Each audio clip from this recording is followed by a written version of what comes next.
হে বন্ধুরা, শীত তো পড়েই গেল আর পিঠে কবে খাবো, তাই ভাবলাম তোমাদের সাথে পিঠের রেসিপিটা শেয়ার করে নিই। আজকে আমি কিন্তু তোমাদের সাথে শেয়ার করতে যে ভিডিওটা শেয়ার করতে চলেছি সেটি হচ্ছে দুধ পুলির ভিডিও। তো এখানে আমি দেখতে পাচ্ছ কিছুটা চাল ভিজিয়ে আমি জল ঝরিয়ে নিয়েছিলাম আর তারপর মিক্সিতে ভালোভাবে এরকম পাউডার করে নিয়েছি। এবার এতে আমি একটু সামান্য লবণ দিয়ে ভালোভাবে মিক্স করে নিচ্ছি, যেহেতু পিঠের ডোটা আগে বানিয়ে নেবো তার জন্য। তারপরে এখানে দেখো আমি ভালোভাবে লবণটা মিক্স করে নিয়েছি। এবার উষ্ণ গরম জল দিয়ে এবার আস্তে আস্তে মাখতে থাকবো হাত দিয়ে।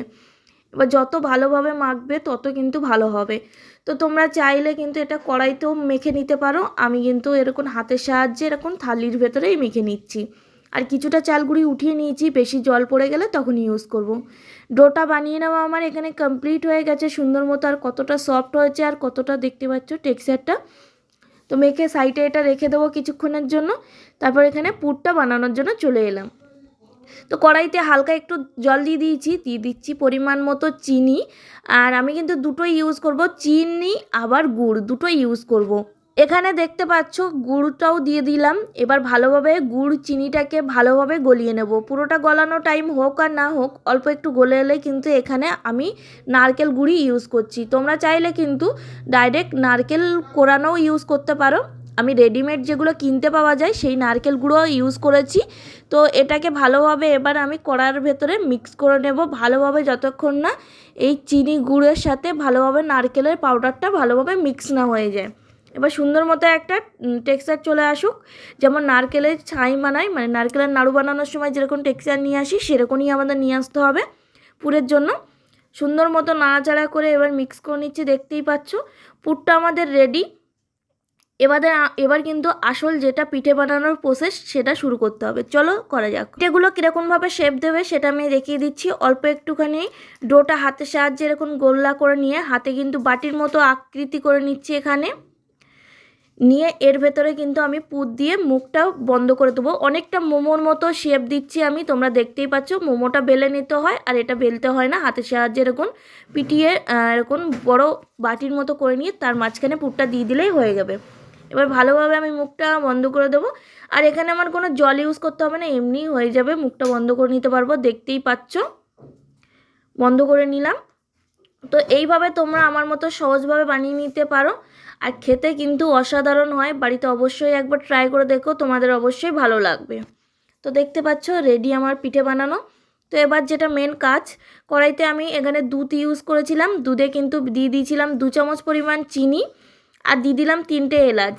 আর তোমরা চাইলে কিন্তু এখানে গুঁড়ো দুধ দিয়েও এই রেসিপিটা বানাতে পারো।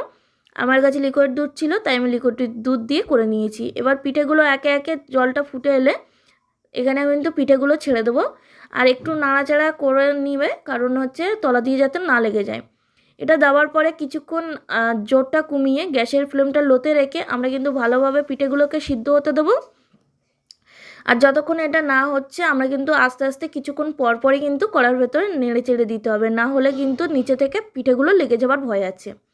এই দেখো উপর থেকে ভালো কিন্তু একটা ফ্লেভারের গন্ধ আসছিল। আর এই দেখো উপরে একটা সর পড়ছে, দুধের যেরকম সর পড়ে এখানে দেখতে পাচ্ছ সর পড়ে যাচ্ছে। তো যাই হোক, এবার কিন্তু আমরা একটা কালারের জন্য উপর থেকে গুড় কুড়িয়েও দিতে পারো। আমি কিন্তু গুড়গুলো ভেঙে ভেঙে এখানে দিয়েছিলাম যাতে কালারটা সুন্দর আসে। যেহেতু আমরা চিনি দিয়েছি তার জন্য মিষ্টি তো হয়েইছে। যেহেতু আমি গুড় চিনি দুই রকম একসাথে ইউজ করছি, তো সেই অনুযায়ী তোমরা মিষ্টিটা কম বেশি করে দিও, কারণ অনেকেই মিষ্টিটা কম খায়। তো তার জন্য চিনির পরিমাণটা কম বেশি করে নিও তোমাদের মর্জি মতো। গুড়টা দেওয়ার এই কারণ হচ্ছে কালারটা আর গন্ধটা আরও ভালো আসে তার জন্য। পরে কিন্তু আমি একটু এলাচ গুঁড়ো উপর থেকে ছড়িয়ে দেবো, সেটা কেন পরে বলছি তোমাদেরকে। দেখো এখানে আমার কিন্তু পিঠেগুলো অনেকটাই সিদ্ধ হয়ে এসছে, সেটা তোমরা দেখলেই বুঝতে পারবে। আর কত সুন্দর হয়ে গেছে দেখতেই পাচ্ছ পিঠেগুলো।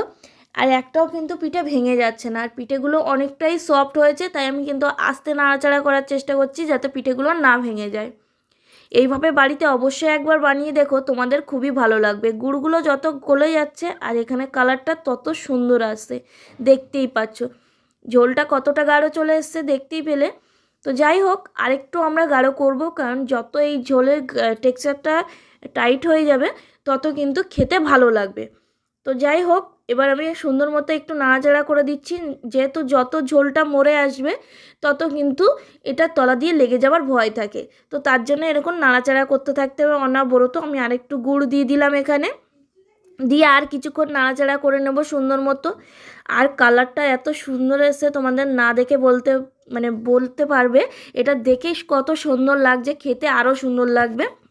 তো আমি খেয়েই ভিডিওটা বানাচ্ছি, তো অবশ্যই আমার খুবই ভালো লেগেছে, তোমাদেরও খুব ভালো লাগবে। রিভিউ আমি খুব ভালো পেয়েছি, তার জন্যই তোমাদের সাথে ভিডিওটা শেয়ার করলাম।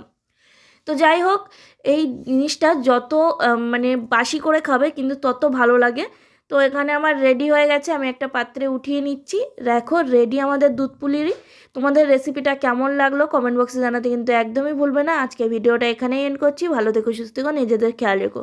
দেখা হচ্ছে পরবর্তী একটি নতুন রেসিপির মাধ্যমে। এখনকার জন্য টাটা, বাই বাই।